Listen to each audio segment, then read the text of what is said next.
Okay, ladies and gentlemen, welcome back. This is HD, and it's time for game number 4 here in the semifinal series between Strelok and Sen. Yes, I would recommend an SLI setup or Crossfire. I'm sorry, guys. I always forget to turn off this this chat thing once in a while, and kind of annoying. But I've already started this game. No turning back now. It's game number 4, Strelok versus Sen, and both players just confirming that this is not the MLG version, which means that close spawn is possible. But they have not spawned close. They have actually spawned far. Interestingly, Strelok dropping the last game when he had everything on his side. He had momentum. He had confidence. Maybe he had a little bit overconfidence, and that's why he pushed out with such an early force of Marines and tanks. He had his eyes. He had his targeting reticle set right on that third hatchery, and he wanted that bad. He didn't bother to kill off the creep tumors. He just walked right onto Zerg territory, known hostile areas, and walked right into the third, and he just got overrun, and those mutas and zerglings and banelings ate the Terran army for breakfast. So we'll see now. It's lunchtime for Sen, and is he gonna get another hearty meal off the Terran player? I don't know. Obviously this time Sen or Strelok getting to choose the venue, which is gonna be Shatter Temple. Interesting choice of map. I think it's a pretty fair map for ZVT nowadays. Not balanced, not imbalanced in any direction, really. And that's one thing that I do love about StarCraft 2. It's such a balanced game, and indeed basing off the predecessor StarCraft Brood War, it's such a balanced game that there's no race that's really better than another race. It all comes down to the map that you play on. That's what determines what race is better. Certain maps will favor one race more. Maps that are wide open, lots of economy, will favor the Zerg. Maps that are kind of choked off and more narrow will favor the Terran player, which gets to kind of use those choke points and funnel units left and right. And that's for the Zerg versus Terran matchup, obviously. So I really like StarCraft 2, obviously. Kind of tooting Blizzard's horn a little bit, but yeah, really great game so far, and we'll see what happens here in game 4 between Strelok and Sen. It looks like Sen will be opting to go for that early hatchery once again. Really no fear with the 14 hatch. Does not fear the double barracks opening or anything of that sort. Strelok will be throwing a single barracks down at the ramp, however, and a factory up inside the main. Denies the scouting drone before it saw the barracks. So right now Sen is completely in the dark, does not know what Strelok is up to, and Strelok, rather than building a tech lab, is getting a reactor right away. So I think we're gonna see fast Hellions from Strelok. He does have gas running. Everything indicates that he is gonna go for quick Hellions here, and he may decide to supplement those Hellions with Banshees once again, as he's done, as he really likes to do in almost every game that we've seen him play in this tournament so far. Command center also going down inside the main, and Sen realizing, okay, I need to get some scouting in. I need to know what's going on. If I lose this game, it's still the same situation as the last game. If I lose this, I am out. I'm going to the third place matchup, and if Strelok wins, obviously he's going to the grand final. So Sen running in here needs to find out what's going on. He sees the factory swapping with the barracks, and a nice time right there for Strelok. Thankfully, getting the factory down before those Zerglings could run past. If those Zerglings had been allowed to run in, that would have been brutal. One Marine here left to defend against all these Zerglings, and the Zergling is actually aiming to take out the reactor core. If they kill off the reactor, nicely done, making it so that only one Hellion can pop out, and basically having the amount of Hellions that can come out of that factory. But Strelok was able to eke one Hellion out here, roasting a couple of these Zerglings up. It's going to make its way over to the Zerg Natural and see what it can do and what it can scout. Really nice micro right here from both these players. A little bit of a merry-go-round for the Hellions and the Zerglings. Sen trying to keep any Zergling he can alive. And it looks like he was going to run the Zergling in for scouting purposes, but it will get intercepted by the second Hellion popping out here. And Strelok, I think, yeah, he's going to drop right down into Bio, to basically going into a fast expansion with Bio for support, but he is going to use these Hellions while expanding to apply damage and apply pressure to the Zerg player, and we'll see what these 3 Hellions can do. I think, yeah, nice defense by Sen here. Man, these players are just on a whole nother level. They are so smart. Everything, every corner, every aspect, every window that can be exploited is blocked off consistently, and there's only been one mistake, which was Sen in the first game losing to a quick Banshee. But you can't really blame Sen for that. He saw the command center. Nothing really indicated that it was going to be fast air. And Strelok kind of surprised him with that. But so far in every game in this series, besides game 1, we've seen both these players plugging each other's leaks, holding off the windows that could be exploited. And these spine crawlers and queens are going to make darn sure that those Hellions are not going to be able to come in. Meanwhile, an Overlord sacrificing itself, running in there, gets picked off by a couple Marines, but sees the barracks, which should confirm now to Sen that the Terran player is dropping into standard bio play. And if we pull up that income tab, nice. Once again, Sen has a huge and booming economy here. This is like 1920s America. He's got 43 drones. Strelok down to only 30. And this has been the name of the game almost every game so far in this series. Is Sen just has a great economy every single game. Does not care for Hellions. Does not care for Banshees. Says, I can defend with just spine crawlers, spore crawlers, and queens. I don't need anything else. These Hellions are just, I don't know what they're doing, the Macarena out here playing tag or something. But yeah, I guess Strelok is just getting a little impatient. Eventually he's going to try to run in there, I would assume. He may actually decide to run around that spine crawler. No, not going to do it. Realizing if he ran in there, he would be stuck in there. He would not be able to get out. And let's just look at this economy for Sen here once again. 49 drones. He has actually got a Roach Warren out here, and he's got Infestation Pit.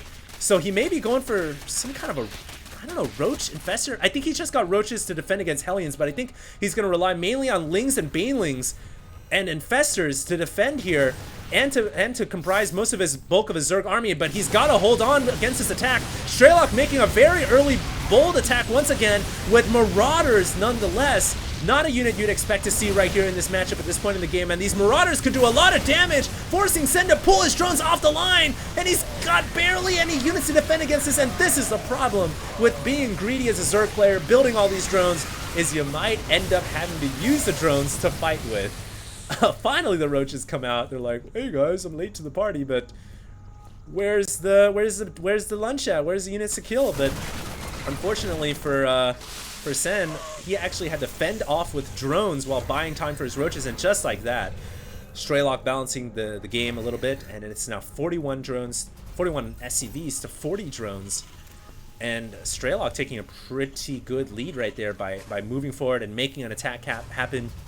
Going with his gut, really, because when you're out here and you're about to push in, you really never know how many units the Zerg has, and it's kind of a risky business, but I think Strelok did well right there. He killed off a lot of drones. Unfortunately for him, he does not realize that there is a spy Marine right here just chilling, which basically sees everything that Strelok is doing. This is pretty bad for Strelok. He's gonna want to kill this Marine off at some point in this game. Even an Overseer running in here to do further scouting, dropping the poop on a factory to delay the tanks. That does delay it by 30 seconds, and every little bit counts at this high level of play. It does look like Strelok is once again gearing up for another push out here. I don't know if that is... I think he's just pushing out to explore for a third hatchery to pick it off, but I think he's going to turn around and just run back and wait for his army to build up before he does push. Surprisingly, no +1 upgrade yet, but it is on the way for Strelok. And I think once again, as in game number 2, we are moving into the mid to late game here. Both these players really getting a big economy going. We can see Sen now getting a third hatchery up. Would not surprise me to see him grab a fourth really quickly as well, and he has Infestors out now as well.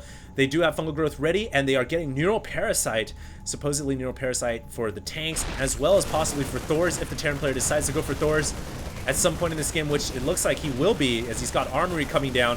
Meanwhile, Zerglings attacking this rock area to the back southern location, and if they break through this area of rocks, they can actually break this area of rocks, essentially making a backdoor attack route to go straight into the Terran Natural Expansion, and that can be deadly for Strelok. Strelok right now has no idea about these Zerglings because he's so focused on getting this gold expansion. He really actually needs to be careful.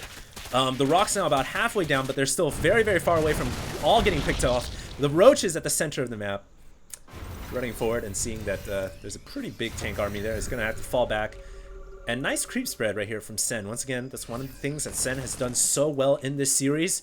I hope that Sen has his eyes peeled to the bottom left-hand side of his screen right now, though, because there is a dropship coming, and it is going to run straight into the main. Sen actually may not be prepared for this because Strelok is making an attack at the same time to distract Sen, and the Marines are going to drop right in the heart of the Zerg player's main. Meanwhile, Sen, forced to deal with this army at the center of the map, will actually be able to pick off the entire army.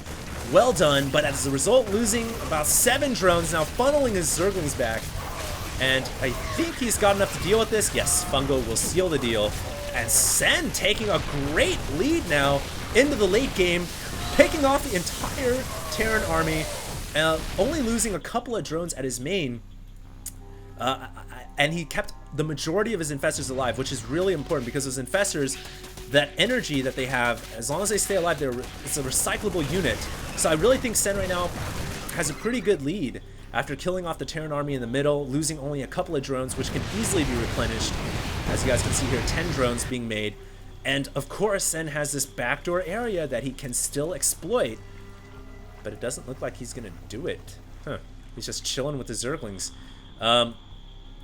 And actually, if we look at the economy tab, Sen is actually down by about 10 harvesters, which surprises me a little bit. I didn't think those Marines did that much damage, but apparently they did.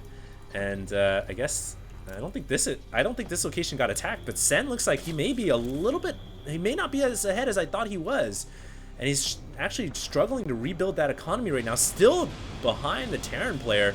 And Strelok once again dropping Marines, this time into the northern location, and if he can do some more drone damage here, that would be really nice. Picks off about 5 drones as the Zerglings quickly run up here, and immediately Strelok loading up those Marines, but they are not going to be able to get out. The fungal growth will kill off. Oh, the Queen comes out and KS's the infestor, killing off the dropship and all the 5 Marines inside as well.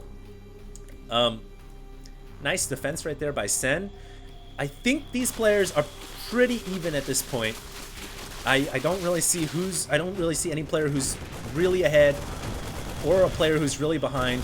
The nice thing here is that Strelok is going to be grabbing this location down here. The nice thing for Sen is that he's destroyed these rocks, so he does have an avenue to attack that command center should he choose to.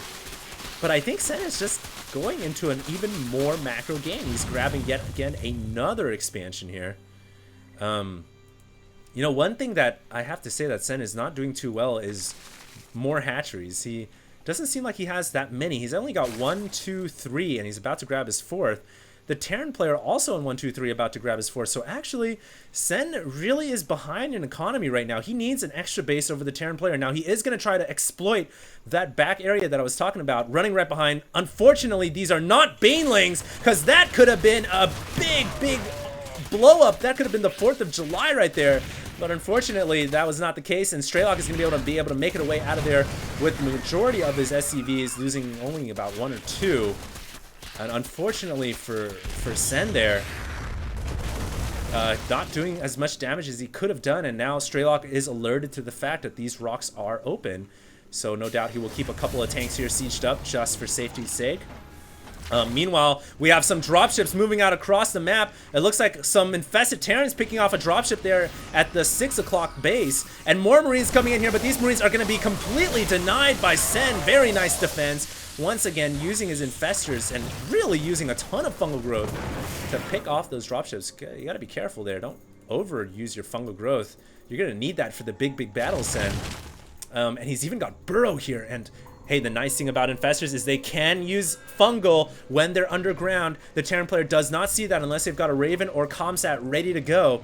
And it looks like, ooh, Sen here is gonna burrow his way right into this expansion and then drop some fungal bombs. He's gonna vomit over the command center, but no, deciding to run back here as the Terran player looks like he's pushing forward. And as long as he waits for those comsats to wear out, he can actually pop up with his infestors, either mind control a ton of tanks or fungal growth all the Marines, and Sen is going to have to execute this perfectly. Remember, he is essentially even on bases with the Terran player, which means he is behind in economy. He needs to execute this attack perfectly. It needs to be like a beautiful symphony of Zerg units. And we'll see if that's gonna be. We'll see if that's gonna happen. Strelok here pushing forward, sieging up his tanks. His infestors actually deciding to come in above ground rather than below ground, dropping the fungals, but not enough. Oh man, there's too many tanks, and the entire Zerg army just got obliterated. And I guess, I guess Strelok said, you know what? You can have me for breakfast, you can have me for, but you're not having me for lunch. So, nice play right there by Strelok. I think that may just be GG. I don't see Strelok coming out of this the victor. He's coming out with his Lings and Roaches though, attacking the tanks before they siege up. Really nice here, but without Baneling support or fungal growth, the Marines will be able to eat away that Zerg army, and Strelok is pushing forward ever more, continuing the troop reinforcement here, and that should be the end of this hatchery. In fact, the drones have basically evacuated the danger site, and they're just gonna go straight into mining. But Sen here, his economy is really looking bad. His army is doing even worse, and I think Strelok is about to end this game. He's just got too many tanks in an offensive position right here at the natural of the Zerg player. It would certainly take a miracle, but yeah, Sen is gonna GG out of here. Well played by both these players, but I've got to say another drop up here at the 11 o'clock. But I've got to say, very interesting that Sen did not grab more hatcheries, because looking back in this game at retrospect, Sen had the same amount of bases as Strelok for the majority of the game. And of course, as a Zerg player, you need to grab more bases. And unfortunately, I didn't realize that until the very, very end of the game. But yeah, Sen kind of cornered himself in terms of economy and not grabbing the hatcheries that he usually opts to get. So as a result, Strelok wins the series. He is going to be a grand finalist for the HD World Tournament, and whether or not he plays Zoc or Damaga waits to be seen. So make sure you guys stay tuned for Semifinal B, which will be coming up next. But actually, before that, I have got to make an anti-spoiler video. I don't know what I'm going to do yet. I'm going to think about something, and it'll be coming up right after this. All right, guys, stay tuned. HD, signing out.